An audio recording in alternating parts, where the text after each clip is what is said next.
প্রিয় উপস্থিতি, কিছুক্ষণ পরে হয়তো আজান দেবে, সময় সংক্ষিপ্ত, তারপরে কিছু কথা বললে নয়। আপনারা জানেন দীর্ঘ 17 বছর ফ্যাসিবাদের নির্মম নির্যাতনে দেশের সকল শ্রেণী পেশার মানুষ নিষ্পীড়িত হয়েছে। শ্রমিক ভাইরাও এর থেকে বাইরেও নাই। সবচেয়ে বেশি কষ্ট পেয়েছেন, কষ্ট স্বীকার করেছেন, ত্যাগ স্বীকার করেছেন আমাদের শ্রমজীবী ভাইয়েরা। আপনারা অবশ্যই অবগত আছেন, এই খুলনা নগরী ছিল একসময় শিল্প নগরী। শিল্প নগরী নাম তখনই হয় যখন সেই শহরে শিল্পে পরিপূর্ণতা আসে এবং সাধারণ মানুষ, শ্রমজীবী মানুষ মিল ফ্যাক্টরিতে চাকরি করে জীবিকা নির্বাহ করে। আমরা দেখতে পাচ্ছি আমাদের চোখের সামনে, দেখতে দেখতে দাদা ম্যাচ বন্ধ হয়ে গেল, বাংলাদেশ ম্যাচ কোম্পানি বিএমসি বন্ধ হয়ে গেল, খালিশপুরের অনেকগুলো জুট মিল বন্ধ হয়ে গেল। সুতরাং খুলনা শহর এখন আর শিল্প নগরী নেই, এখন এটি খুনের নগরী, মৃত নগরীতে পরিণত হয়েছে। আমাদের শ্রমিক ভাইদের দুঃখ দুর্দশার শেষ নেই। তারা না খেয়ে অনাহারে অর্ধাহারে বিনা চিকিৎসায় মৃত্যু পথযাত্রী হচ্ছে।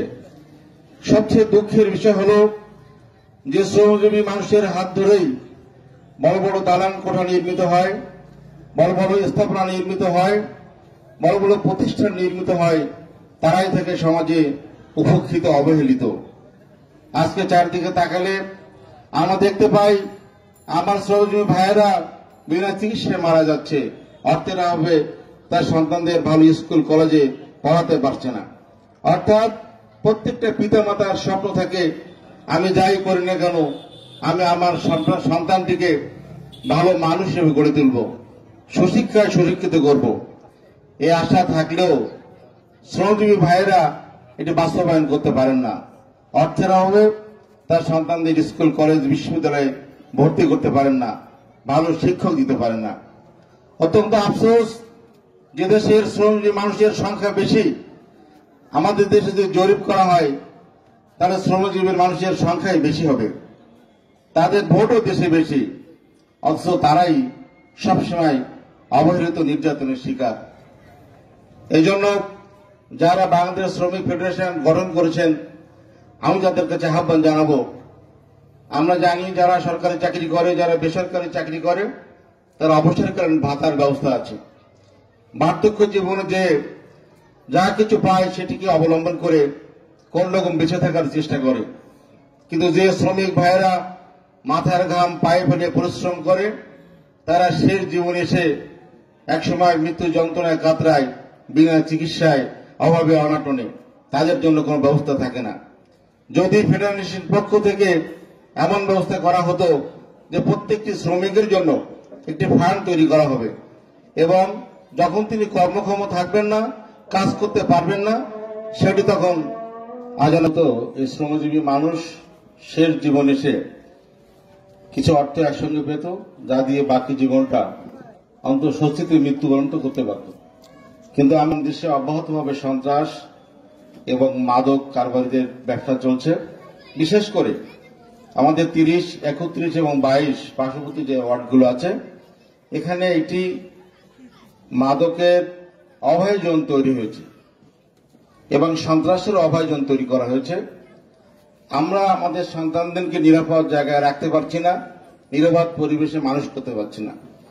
আমি সকলের প্রতি উদাত্ত আহ্বান জানাবো, আমরা যেন প্রত্যেকে নিজ নিজ পরিবার প্রতি এই কথাটা খেয়াল রাখি, যাতে করে আমাদের সন্তানরা মাদকাসক্ত না হয়, কিশোর গ্যাংয়ের সদস্য না হয়।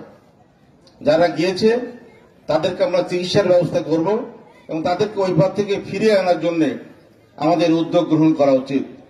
তাহলে নিশ্চয়ই আমরা সুখে শান্তিতে থাকতে পারব। ইতিমধ্যে বিএনপির মহানগরের পক্ষ থেকে এই উদ্যোগ গ্রহণ করা হয়েছে। প্রত্যেকটি ওয়ার্ডে ওয়ার্ডে সন্ত্রাস বিরোধী, মাদক বিরোধী, আইনশৃঙ্খলার অবনতির বিপরীতে আমাদের বিক্ষোভ সমাবেশে ডাক দেওয়া হয়েছে। আমাদের 31 নম্বর ওয়ার্ডেও আগামী 6 ডিসেম্বর লবণচড়া বান্দা বাজারে এই বিক্ষোভ সমাবেশের আয়োজন করা হয়েছে। আপনারা অবশ্যই এই সমাবেশে উপস্থিত থেকে আমাদের মূল্যবান মতামত ব্যক্ত করেন।